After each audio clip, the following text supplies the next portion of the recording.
Massive session today. Look at everything we went through, but I'll tell you what's really been appearing over the last couple of weeks is the gap between freestanding houses and apartments has blown out. It is now almost 40% difference in value.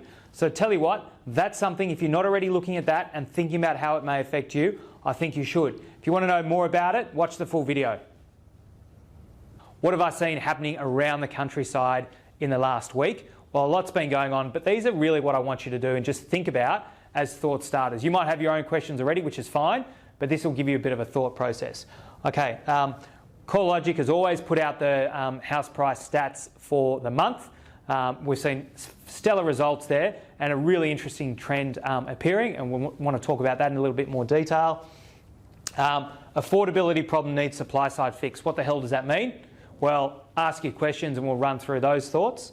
Uncertainty around the short-term rental market continues. So most of you will know if you've got an investment property that there was a lot of Airbnb happening, and that was one of the key things that was going on. This really is it coming back? Is it not coming back? And what you should be thinking about and doing with that.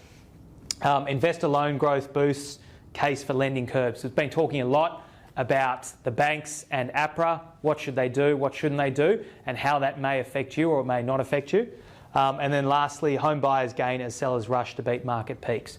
So obviously there's been a lot of talk. Are we at the top in terms of the growth cycle? So not the top of the market, but in terms of how fast the growth will keep going up. Probably, possibly, maybe, maybe not. Ask and let's chat through that and understand what it means for you. Hopefully you've got all of that. Now, I just want to move on and just give you a bit of an insight as to what we've seen in terms of transactions happening last weekend. So the auction results is always a great place to go. Again, really, really good results. We saw just under 70%, so 69.9%. It is obviously a lot lower than we've seen for probably the last 3, 4, 5, 6 months, but 70% is still a fantastic result given that we had 4,136 homes go to auction across the countryside. So that is a massive number.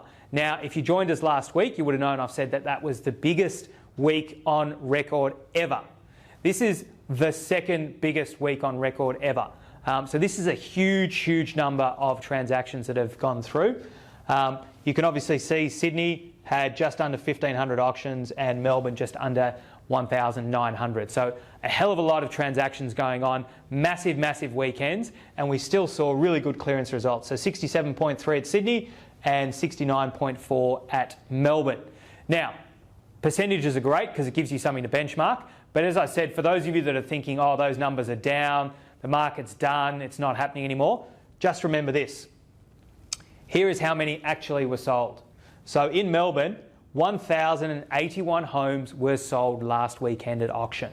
Now, just to have 1,000 homes go to auction is a massive weekend in its own right. It's what we call a Super Saturday. So to actually have more than 1,000 sold is a massive result. So any of you that are concerned about that, just remember, go behind these numbers and see Sydney 840 as well. So just between those two states, in terms of the numbers that were sold, that's bigger than the typical weekend that we're seeing other than during these peak selling periods. So really, really strong result, and that's what you should be thinking about if you're worried about those numbers. Jumping forward to realestate.com, put through again, this gives you the total transactions that they've seen sell on their platform and the other data that they have access to around the countryside week after week. So this is not only auctions, like we just talked about before, but private sales, any other method that isn't necessarily always captured in the auction results. So week 49, the third last week of this year, 7,990 sales occurred in that week alone. Now that's a huge number. Those of you that haven't seen this before, the red line is the number of sales for 2021. The blue line is last year, 2020, and the grey line is 2019, obviously before coronavirus was around. This is brand new, just put out with another 4 weeks of transactions. You can see these last few marks are huge. The gap between what we were seeing last year and then what we saw in 2019 is huge. So definitely these numbers in terms of growth are supported by a massive amount of transactional data. And that is what's really important, is to understand the depth in the market. So not only right across Australia as we're seeing here, but by the state, by the suburb and specifically your location to get an understanding if you are seeing growth or declines or whatever it might be, to understand how much data behind there is that's actually creating those numbers. Unsurprising, this gives you the year-on-year growth between 2020 and 2021. So 41% more transactions happened this calendar year than last calendar year.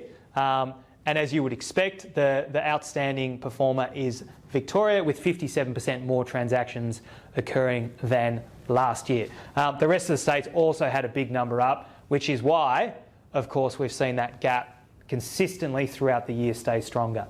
Now, what does that mean for 2022? Well, transactions might go down. They might stay the same. Unlikely to go up, but you never know. But they're definitely not going to be sliding off the cliff. So expect to still see a lot of sales going through and a lot of good results, albeit perhaps at a slightly slower pace of growth. Okay, that is it for the introduction section. A little bit longer because these were brand new, hot off the press just this morning from realestate.com. So for those of you that didn't catch the introduction or haven't met us before, my name is James Maitland. I'm the host of today and I'm the General Manager here at Salvo. I've got more than 20 years experience and I've helped create homes for people like you on the line today for more than 20,000 people over the last 20 years.